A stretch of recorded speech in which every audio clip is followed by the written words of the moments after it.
பரிசுத்த பிதாவினால் அதிகமாய் நேசிக்கப்பட்டதினால் அவருடைய பிள்ளைகளாக நாம் தேர்ந்தெடுக்கப்பட்டு இயேசு கிறிஸ்துவின் இரத்தத்தினால் ரட்சிக்கப்பட்டு ஒரு சபையிலே அங்கத்தினராக நாம் இருக்கிறோம். அப்படிப்பட்டதான கிருபைக்கு பாத்திரரான அன்பு நேயர்களே, உங்களை இந்த வேத ஆராய்ச்சி நிகழ்ச்சிக்கு வரவேற்பதில் மகிழ்கிறோம். இனி நாம் தீமோத்தேயுவை குறித்து சில காலம் தியானிக்க போகிறோம். வாருங்கள், இந்த நாளிலே நமக்கென்று தேவன் வைத்திருக்கிற மன்னாவை புசிக்க நிகழ்ச்சிக்குள்ளாக கடந்து செல்வோம்.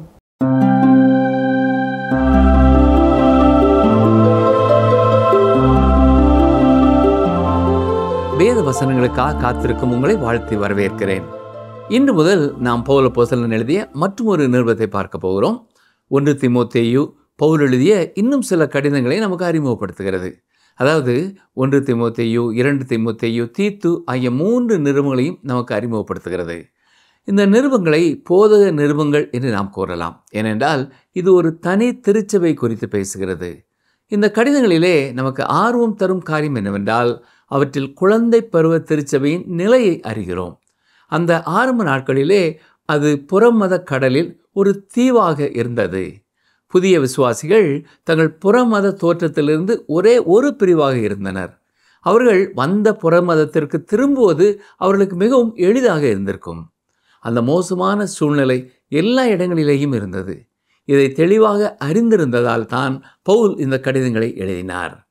எபேசியர் நிருபத்தை நாம் கற்றுக்கொள்ளும் பொழுது அங்கே பவுல் கிறிஸ்துவின் சரீரமாகிய திருச்சபை குறித்து பேசும் பொழுது அது கிறிஸ்துவிலே எவ்வளவு மகிமையாக, எப்படிப்பட்ட உயர்வான ஒரு நிலையில் இருக்கிறது என்பதை குறித்து பேசினார்.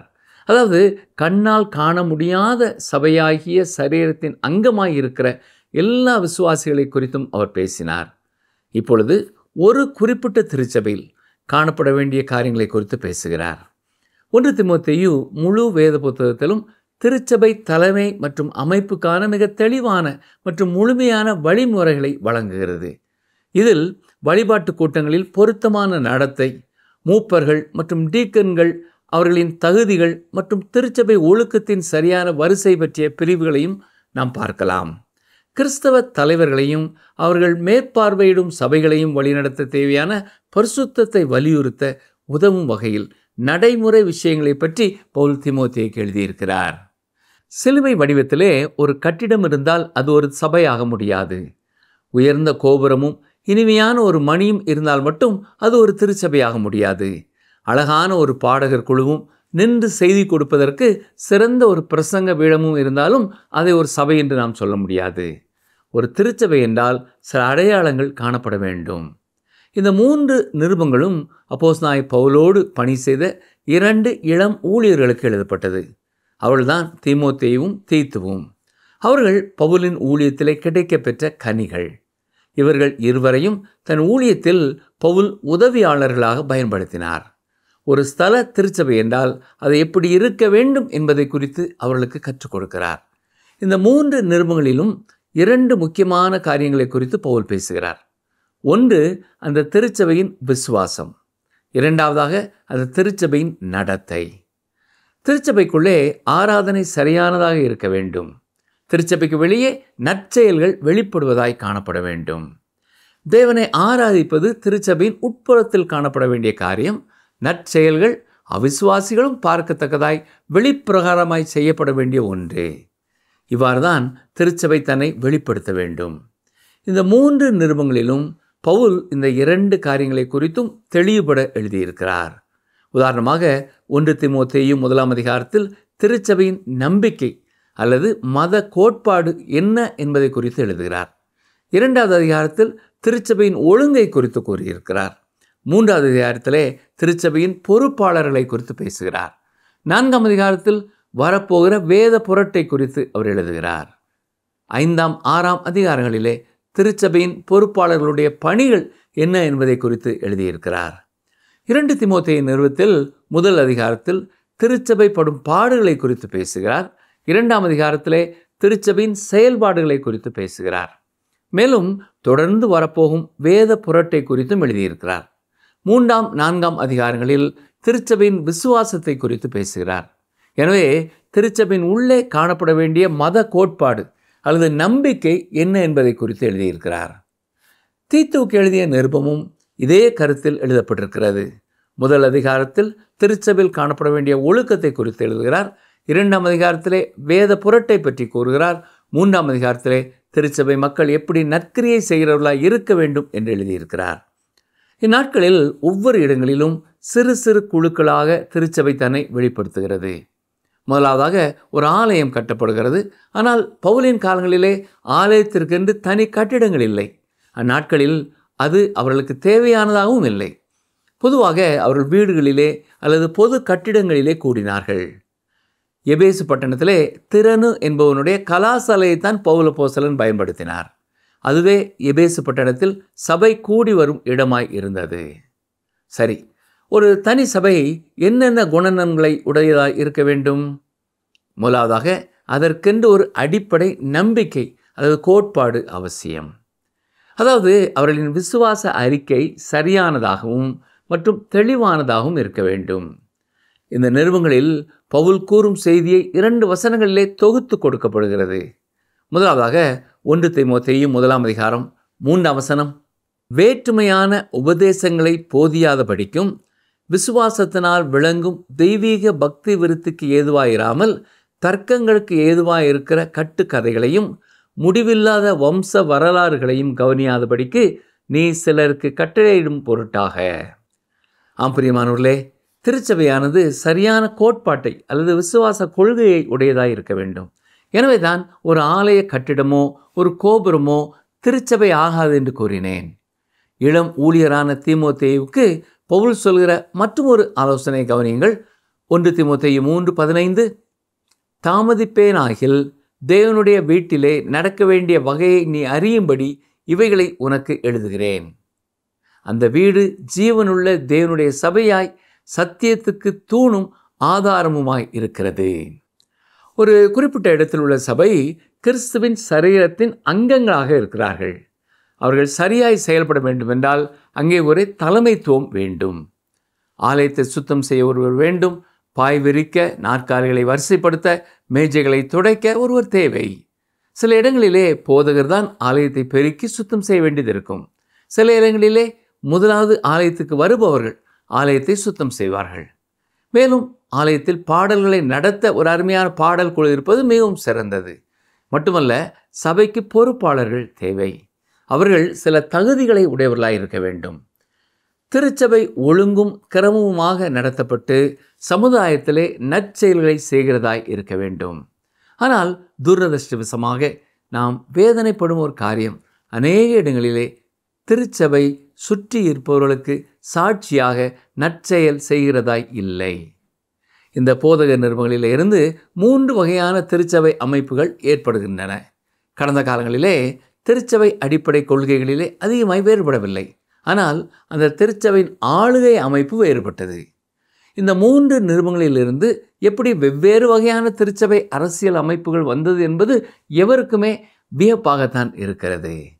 முதலாவதாக எபிஸ்கோப்பல் என்று அழைக்கப்படும் அமைப்பு. அதாவது ஒரு தனி நபரையோ அல்லது ஒரு குழுவையோ மேல்மட்டத்தில் கொண்டதாய் அமைக்கப்பட்டிருக்கும் திருச்சபை. ரோமன் கத்தோலிக்க திருச்சபையிலே அந்த தலைவர் போப் என்று அழைக்கப்படுகிறார். சில திருச்சபைகளிலே அவர் ஆர்ச் பிஷப் அல்லது பேராயர் என்று அழைக்கப்படுகிறார். இங்கிலாந்து திருச்சபையும் பல இடங்களிலே இந்த அரசியல் ஒழுங்கை ஏற்படுத்தி கொண்டிருக்கிறது. இந்த திருச்சபைகள் அந்த ஸ்தல திருச்சபைக்கு வெளியே இருக்கும் ஒருவரால் நடத்தப்படுகிறதா இருக்கிறது. இரண்டாவதாக பிரெஸ்பிட்டேரியன் சபை என்று அழைக்கிறோம்.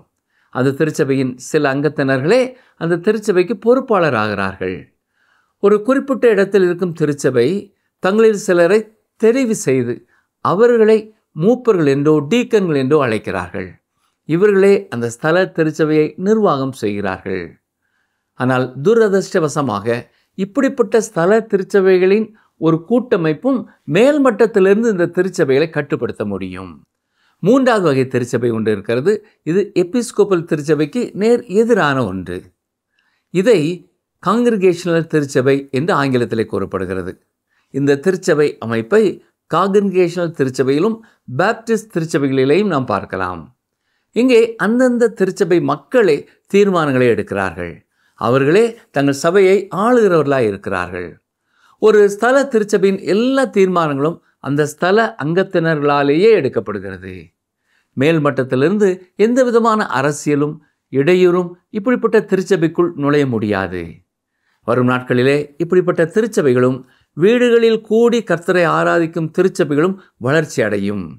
இங்கேதான் உண்மையான விசுவாசிகளின் ஐக்கியம் இருக்கும். இங்கே காணிக்கை வாங்கப்பட மாட்டாது. இங்கே அரசியல் இல்லை, போட்டி பொறாமைகள் இருக்காது. இங்கே வேத வசனங்களை கருத்தாய் கற்றுக்கொள்வது முக்கியப்படுத்தப்படும். உண்மையான ஐக்கியம் இருக்கும் பொழுது அருகில் உள்ள கர்த்தரை அறியாதவர்களும் சில ஐக்கிய நேரங்களிலே பங்கு பெற வாய்ப்பு கிடைக்கும். அப்படி வருபவர்கள் இயேசுவை தங்கள் சொந்த இரட்சகராக ஏற்றுக்கொள்ள முடியும். இந்த நாட்களிலே இவ்வாறு உருவாகும் ஐக்கியங்களிலே இந்த வேத ஆராய்ச்சி செய்திகளையும் வரிசையாக கற்றுக் கொடுக்கிறார்கள். சரி, எப்படி இந்த போதக நிருபங்களிலிருந்து இப்படி 3 வகையான திருச்சபை அரசாங்கங்கள் உருவானது என்று நீங்கள் யோசிக்கலாம். சில வார்த்தைகளுக்கு வித்தியாசமாய் விளக்கம் கொடுக்கப்பட்டதே இதற்கு காரணம் என்று கூறலாம். இங்கே சுவாரஸ்யமான ஒரு காரியம் என்னவென்றால், இந்த 3 வகையான திருச்சபை அரசாங்கங்களுமே முற்காலத்தில் மிகச் சிறப்பாக செயல்பட்டு கொண்டிருந்தன. ஆனால் இக்காலத்தில் 3 வகையான திருச்சபை அரசாங்கமும் தீமைக்கு தங்களை அர்ப்பணித்து விட்டன. ஒரு காலத்தில் இவை செயல்பட்டது போல இப்பொழுது செயல்படவில்லை. எல்லா வகையான திருச்சபைகளிலும் உள்நாட்டு கலகம் இருக்கிறதை அந்த திருச்சபை மக்கள் எடுத்து சொல்கிறார்கள். அங்கே என்ன தவறு இருக்கிறது என்று கேட்டால், பலர் இந்த ஆளுகை முறையில்தான் தவறு இருக்கிறது என்று கூறுகிறார்கள். ஆனால் பிரியமான சகோதரனை சகோதரியே, எந்த அரசாங்க முறையிலும் பிரச்சனை இல்லை. தனி மனித நிலையே இந்த பிரச்சனைக்கு காரணமாக இருக்கிறது. எனவேதான் பவுல் பொறுப்பில் இருக்கிறவர்கள் எப்படிப்பட்டவர்களாக இருக்க வேண்டும் என்பதையும் தெளிவுபட எழுதியிருக்கிறார். பொறுப்பில் இருப்பவர்கள் உண்மை உள்ளவர்களாக, அழைக்கப்பட்ட அழைப்பிற்கு பாத்திரவான்களாக நடந்து கொள்வார்கள் என்றால் எந்த அமைப்பும் சிறப்பாக இயங்கத்தான் செய்யும். அதே நேரத்தில் பொறுப்பில் இருக்கிறவர்கள் சரியானவர்களாக இல்லை என்றால் எந்த ஒரு அமைப்பும் சரியாய் செயல்படாது. இதுதான் உலக பிரகாரமான ஆளுகையிலும் இருக்கும் பிரச்சனை. அமைப்புகள் சிறந்ததாக இருக்கலாம், ஆனால் திருச்சபையிலோ வெளி உலகத்திலோ பொறுப்பில் இருப்பவர்கள் அதற்கேற்ற தகுதி உடையவர்களாய் நடந்து கொள்ள வேண்டும். தகுதிகள் இருந்தாலும் ஆவிக்குரிய ஒரு மனிதனே தன் பணியை சிறப்பாக செய்ய முடியும். ஆவிக்குரிய தலைவர்கள் எப்படி இருக்க வேண்டும் என்பதை பவுல் இங்கே கூறியிருக்கிறார். கவனியுங்கள், முதலாவது அவன் ஒரு நல்ல விசுவாசியாய் இருக்க வேண்டும். அதாவது, இயேசு என் பாவங்களை மன்னித்திருக்கிறார், பரிசுத்தாவின் பலத்தால் நான் அவருக்கு பிரியமானவனாய் வாழுவேன் என்று தங்களை அர்ப்பணித்தவர்களே பொறுப்பில் இருக்க வேண்டும். இரண்டாவதாக அவன் அன்பினாலே உந்தி தள்ளப்பட்டவனாய் இருக்க வேண்டும். அவனது வாழ்க்கையிலே இந்த 2 குணங்களும் இல்லை என்றால் அவருக்கு எவ்வளவு திறமைகள் இருந்தாலும் திருச்சபையில் பணியை சிறப்பாக செய்ய முடியாது. இதன் பொருள் என்னவென்றால், திருச்சபையின் பணியிலே பொறுப்பில் இருக்கிறவர்களுக்கு இருக்கிற அதிகாரம் ஒரு அதிகாரம் அல்ல. ஒரு மனிதன் ஒரு திருச்சபையின் மூப்பராகவோ பேராயராகவோ டீக்கனாகவோ பொறுப்பை பெற்றுக்கொள்ளும் பொழுது ஒரு அதிகாரமுள்ள ஒரு நிலைக்கு உயர்த்தப்பட்டதாக அவன் நினைக்கலாம். ஆனால் பவுல் அது ஒரு அதிகாரம் அல்ல என்று சொல்லுகிறார். இவ்வாறு கூறுவதன் பொருள் என்ன?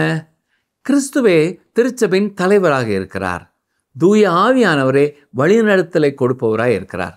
எனவே பொறுப்பில் இருக்கிறவர்கள் தங்கள் சொந்த விருப்பத்தின்படி எதையும் செய்யாமல் அந்த திருச்சபையை குறித்தும் திருச்சபையின் ஒவ்வொரு காரியங்களை குறித்தும் தேவனுடைய சித்தம் என்ன என்பதை பகுத்தறியக்கூடியவர்களாய் இருக்க வேண்டும். அப்படி இருக்க வேண்டும் என்றால் அவன் ஒரு உண்மையான விசுவாசியாய் இருக்க வேண்டும். விசுவாசத்திலும் கர்த்தரை நேசிக்கும் அன்பிலும் ஊண்ட கட்டப்பட்டவனாய் இருக்க வேண்டும். அது மட்டுமல்ல, அவன் எந்த ஒரு செயலை செய்யும் பொழுதும் சுய லாபத்திற்காக எதையும் செய்யாமல் அன்பினால் உந்தி தள்ளப்பட்டவனாய் அதை செய்ய வேண்டும். இவ்வாறு கூறுவதனாலே அவன் எல்லாருக்கும் சோப்பு போடுகிறவனாக இருக்க வேண்டும் என்பதல்ல, மனிதனை பிரியப்படுத்துகிறவனாக இருக்க வேண்டும் என்பதும் அல்ல. அந்த திருச்சபையில் கிறிஸ்துவின் சித்தம் எதுவோ அதை மட்டுமே நிறைவேற்றுகிறவனாய் இருக்க வேண்டும். கிறிஸ்துவே திருச்சபையின் தலைவர் என்பதை நன்கு உணர்ந்தவனாக அதை மக்களையும் உணரச் செய்கிறவனாய் இருக்க வேண்டும். இன்று பல திருச்சபைகளிலே ஆராதனை நேரத்திலும் சரி, ஆளுகை குழுக்களிலும் சரி, ஆவிக்குரிய காரியங்களை குறித்தது அல்லாத மற்ற காரியங்களை குறித்து தான் மணிக்கணக்காய் பேசி நேரம் வீணடிக்கப்படுகிறது. மேலும் தங்கள் சுய நலன்களை பூர்த்தி செய்ய வேண்டும் என்பதற்காகவும் பொறுப்பில் இருக்கும் சிலர் தங்கள் பொறுப்பை பயன்படுத்தி கொள்ள வாய்ப்பு இருக்கிறது. எனக்கு அருமையான சகோதரனே சகோதரியே, கிறிஸ்துவே திருச்சபையின் தலைவராய் இருக்கிறார். முதல் வசனத்தில் கூறும் பொழுதே பவுல் 1 தீமோத்தேயு 1ஆம் அதிகாரம் 1வது வசனத்தில் கர்த்தராய் இயேசு கிறிஸ்து என்று கூறியிருக்கிறார். அவரே கர்த்தர், அவரே ஆண்டவர், அவரே எல்லாவற்றிற்கும் எல்லாமானவர், அவரே தலைவர் என்பதுதான் அதன் பொருள். ஆண்டவராய் இயேசு கிறிஸ்து சொன்னது ஞாபகம் இருக்கிறதா? லூக்கா 6ஆம் அதிகாரம் 46ஆம் வசனத்தை கவனியுங்கள். வாசிக்கிறேன். என்னை ஆண்டவரே ஆண்டவரே என்று நீங்கள் சொல்லியும் நான் சொல்லுகிறபடி நீங்கள் செய்யாமல் போகிறது என்ன என்று கேட்கிறார். என்றும் திருச்சபைகளில் அநேகர் ஆண்டவரே ஆண்டவரே என்று கூப்பிடுகிறார்கள். ஆனால் அவர்கள் அவருடைய வார்த்தைகளுக்கு இன்னமும் கீழ்ப்படியவில்லை. ஒரு திருச்சபையில் பொறுப்பாயிருக்கிறவர்கள் கிறிஸ்துவின் சிந்தையை அறிந்து அவருடைய கட்டளைகளுக்கு கீழ்ப்படிந்து அவருடைய விருப்பத்தை நிறைவேற்றுகிறவர்களாக இருக்க வேண்டும். கிறிஸ்துவே திருச்சபையின் தலைவராய் இருக்கிறார். பிரியமானவர்களே, இதுதான் இன்றைய திருச்சபைக்கும் தேவை. எப்படிப்பட்ட திருச்சபை அரசாங்க அமைப்பு சிறந்தது என்பதை குறித்து நான் விவாதம் செய்ய விரும்பவில்லை. உங்கள் திருச்சபையின் அரசாங்க அமைப்பு தான் சிறந்தது என்று சொல்வீர்கள் என்றால் மிகவும் நல்லது, அதே பின்பற்றுங்கள். ஆனால் பொறுப்பில் இருக்கிறவர்கள் சரியான மனிதர்களாக இருந்தால் மட்டுமே அது சிறப்பாக செயல்பட முடியும். தவறான ஒரு மனிதன் பொறுப்பில் இருப்பான் என்றால் குரங்கின் கையிலே பூமாலையை கொடுத்த கதைதான். சபையானது இந்த உலகத்திலே கிறிஸ்துவை பிரதிபலிக்கிறதா இருக்க வேண்டும். பவுல் தீமோத்துக்கு எழுதிய முதல் கடிதத்திலே சபை எப்படிப்பட்ட குணநலன்கள் உள்ளதாக இருக்க வேண்டும், அதில் பொறுப்பாளர்கள் அல்லது தலைவர்கள் எப்படிப்பட்டவர்களாக இருக்க வேண்டும் என்பதை குறித்து தெளிவாக கூறியிருக்கிறார். என்றாலும் பல திருச்சபைகள் கிறிஸ்துவையும் கிறிஸ்துவின் அன்பையும் கிறிஸ்துவின் தியாகத்தையும் உலகத்திற்கு காட்டும் திருச்சபைகளாக இல்லை என்பதுதான் வேதனைக்குரியதாய் இருக்கிறது. கர்த்தருடைய வசனங்களை கவனித்து கேட்டுக்கொண்டிருக்கிற எனக்கு பிரியமான சகோதரனை சகோதரியே, நீங்களும் கூட ஒரு திருச்சபையிலே ஏதோ ஒரு பொறுப்பிலே இருக்கிறவர்களாக இருக்கலாம். உங்கள் வாழ்க்கையிலே நீங்கள் கிறிஸ்துவுக்கு சாட்சியாக இருக்கிறீர்களா?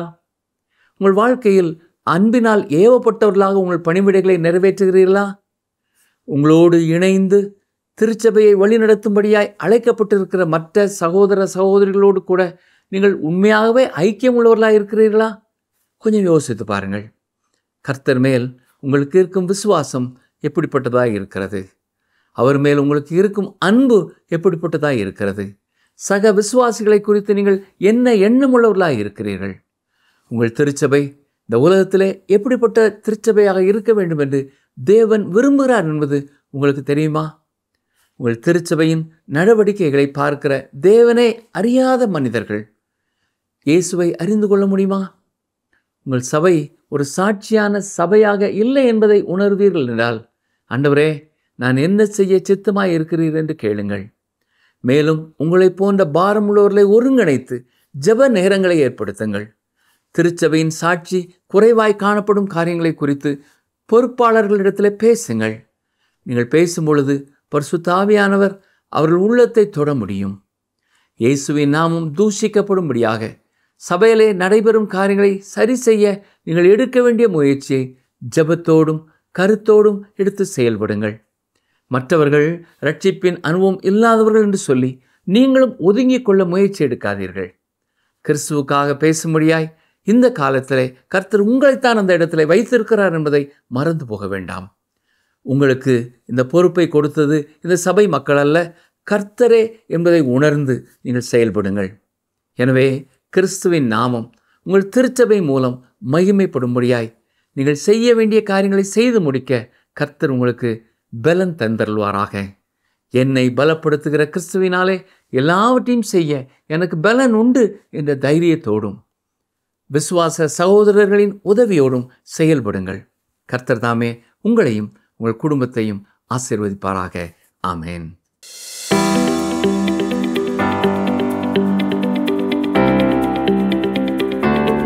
எதை போதிக்கக்கூடாது என்று பவுல் தீமோத்தேயுவுக்கு கூறுகிறார். எதை போதிக்கக்கூடாது என்று பவுல் தீமோத்தேயுவுக்கு கூறுகிறார். ஆப்ஷன் ஏ, வேற்றுமையான உபதேசங்களை. ஆப்ஷன் பி, கடினமான உபதேசங்களை. ஆப்ஷன் சி, ஆசீர்வாத பிரசங்கங்களை. இன்றைய கேள்விக்கான சரியான பதிலை 9962032803 என்ற எண்ணிற்கு வாட்ஸ்அப் மூலம் அனுப்புங்கள்.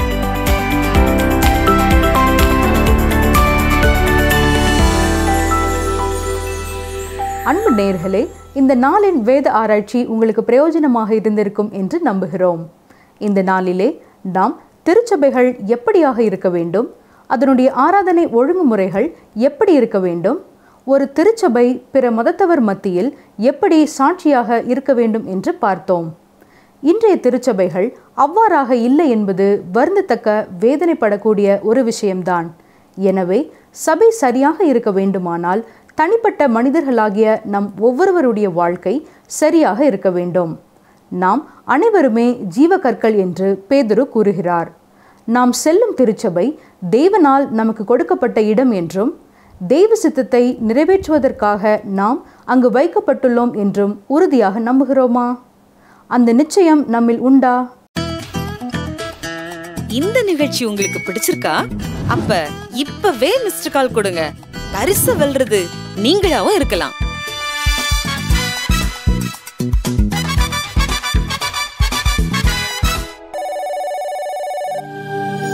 தெய்வ வாக்கு.